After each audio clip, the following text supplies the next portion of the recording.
again from Kenya. The story of today is about my daddy, David, and his narrow escape from being eaten by the lions. One day my daddy was in the Mara with two guests, John and Barbara Gelak.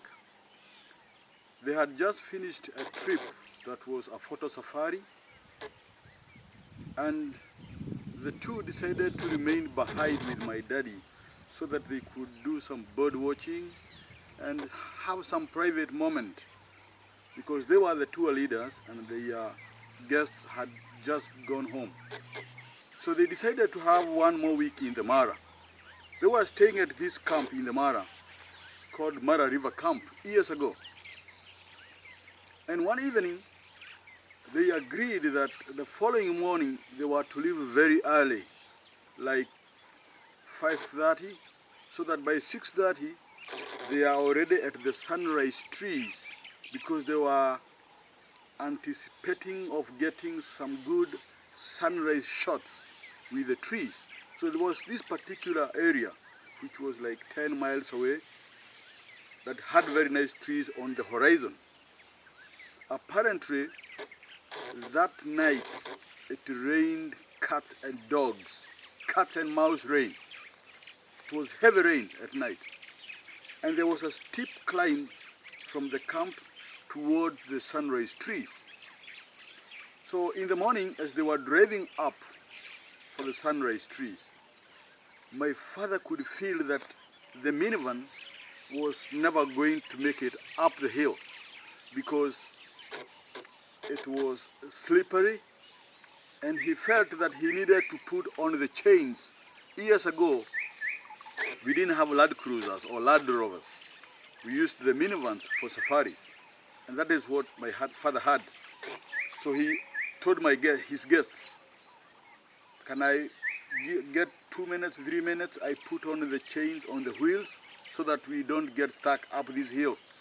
The client said, oh, David, do it. So he went back, he opened the trunk of the car, he removed the chains, he jacked up the car on the right side, he put the chains on the rear wheel, he jacked up the other side, and he put the chain. So both the rear wheels were chained. Those who are older, they can know what I'm talking about. The younger ones have no idea. So what happened?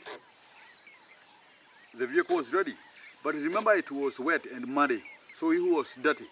He needed to wash his hands. So he went around, opened the driver's door on his side. He got some water from the cooler, washed his hands. As he was doing that, John and Barbara, who are his guests, John said to my daddy, oh, David, the sun is almost out. Can we shoot the sun from here? We'll never get to the sunrise trees in good time. My father said, Hakuna Matata, it's okay, you can do it from here. So they opened the sliding door, which is on the left side of the car. They opened, they both got out, and they laid a blanket on the wet grass. Remember, it had rained, so it was all wet. And they laid down on their bellies with their tripod studs. Because for the sunrise shots, you need to be as low as possible so that you can get perfect shots. So they were on their bellies and getting the sun as it was coming out. At this time, my father was done. He washed his hands, and he decided, he felt like he wanted to check the tires. He wanted to pee. So he went. They were on the left side of the car. The car was facing like straight on. They are on this side shooting the sun. My father goes behind on the other side to check the tires.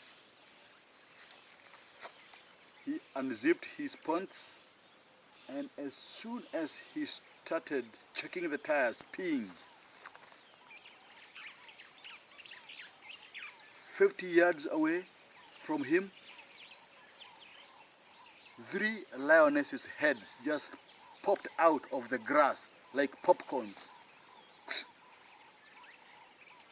He was halfway checking the tires. I don't know how it is for girls. but for boys, stopping, checking the tires halfway is painful. So it was painful. I don't know whether he screamed because it was painful to stop, or he screamed because he saw the lionesses. But he screamed and he went like, "Lions, get back in the car." And he ran as quickly as he could. He ran around the car. And his guests, both of them, my daddy, his two guests, they were pushing each other to get into the car. They threw the camera gears in there, and my daddy was also running for his life. So when they were all in the safety of the car, he closed the door. They forgot that the door was open. He closed the door. And John asked Daddy, "David, where are the lions?" My father stood up on the minivan. Remember, the roof hatch was open. So they all stood up, the three of them, and they looked on the right side of the car where he had seen the three heads pop up. But there was nothing. And John said, "David, were you kidding? Were you pulling our legs?" My father said, "No. I saw three heads. I know what I'm talking about." There was nothing because the camouflage for the lions is very good. When they go down in tall grass, you will never see them. So after 5 minutes or so, the three lion heads just popped out slowly. They emerged from the grass, and my father said, "Oh, there, we have them." This time, the sun was coming from behind, so it was hitting the lions on their faces. This was perfect for shooting. And John said, "David, is it okay? Can we shoot these lions from here?" My father said, "Go ahead and do it." So they got their cameras up, they put the bean bags up on the top of the car, and they are shooting these lions. At this time, the three lions, they are all arranged on a straight line because they had seen food. And they were all coming. They are coming like this. They would stop midway, freeze, then keep going. The three of them, in stalking mode, they kept coming. All this time, the cameras, the sound of happiness was just coming from the cameras. The cameras were busy. They were heating up. They were having a moment of a lifetime. They were enjoying it. They came all the way. When they got to the car, they looked under the vehicle. They walked around the car, looked through the windows. They didn't see anything. There was no food.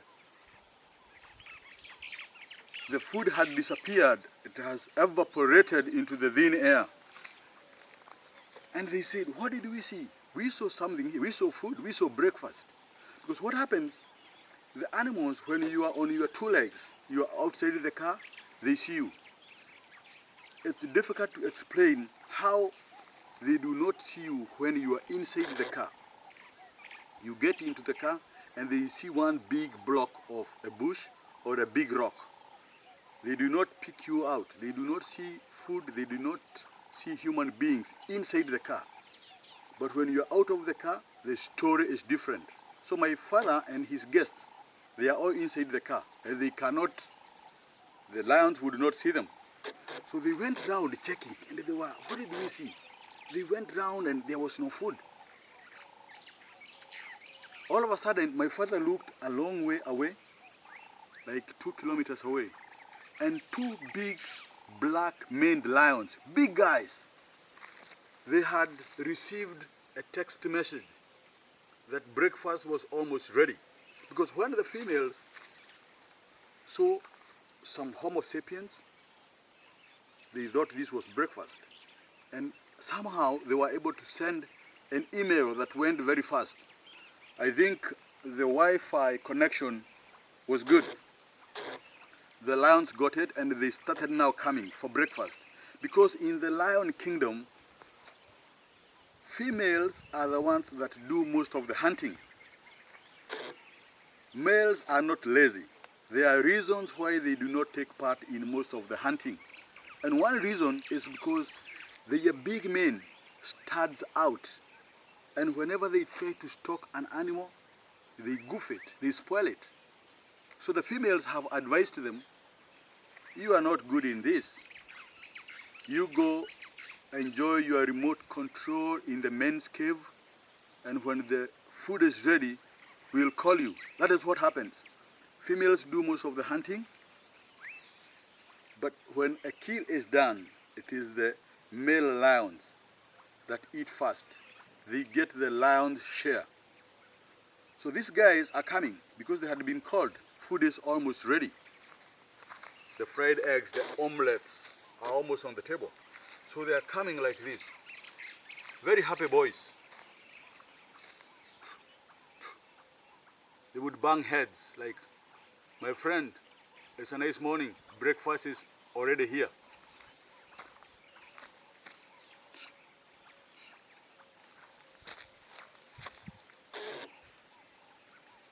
Both of them, they came all the way to the car. When they got there, they saw the car was there. Remember, they don't see a car, they see a big rock, a big bush, a big object. And they were like, why did these girls call us? At this time, the females, when they saw the lions, the big males coming, they retrieved back into the bushes because they knew they were going to be in trouble. They had raised a false alarm. And these guys are ready for food and there was no food. So the boys went around the car, they went around, they checked under the car, they looked everywhere, there was nothing. They saw the females hiding under this bush and they went for the females. The females ran back around the car and they were going around the car. The boys are trying to chase them around the car, making a lot of noise. And finally, John, the photographer, said to Daddy, my father, David, I think it's going to get nasty because the male lions were not happy. They are trying to punish the girls for calling them when the food was not ready. And the girls are trying to say, oh, we had seen something and it's, you know, so there was a lot of confusion and juggling. And they thought this might get out of hand. So John got a little bit scared and said, David, we have had our shots. I think we can keep going. Good enough, the chains were already put on the car, on the rear wheels, and they made up this hill very smoothly without getting stuck. They went somewhere and looked for a sunrise tree. It was too late, but they used the sunrise tree as a shade for breakfast that morning. It happened in the Mara. The lions, our animals, our predators do not see you when you get into your car. So in case you are driving out there and there's a problem, you have a breakdown, or you, please do not leave your car. Stay in your car. Somebody is going to come, find you, and help you. Wait for help because eventually help is going to come your way. Do not be ignorant. Don't make mistakes of walking with your wheel spanner or holding something and deciding maybe you have a water bottle and you think that's a weapon. It can stop a rhino or a buffalo from charging. Our animals are wild. They can kill. But as long as you play safe, you will remain safe. Thank you, viewers, for watching.